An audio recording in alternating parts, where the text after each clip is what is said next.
Is your Buick Enclave Apple CarPlay failing to connect or dropping out constantly? Statistics show that 85% of these issues are resolved through simple software resets rather than hardware repairs.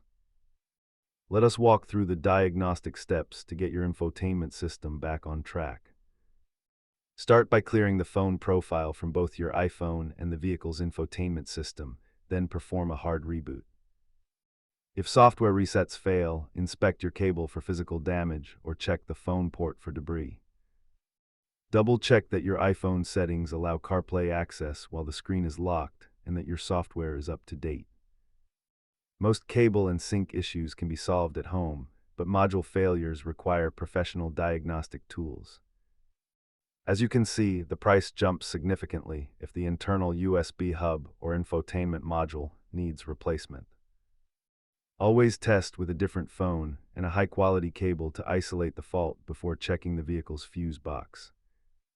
Keep a non-conductive pick and compressed air in your glove box to maintain those sensitive connection ports. Remember, never force a cable into the port if you feel resistance, as you could permanently damage the pins. If these steps did not resolve your connection issues, it is time to visit your local dealer for a system diagnostic.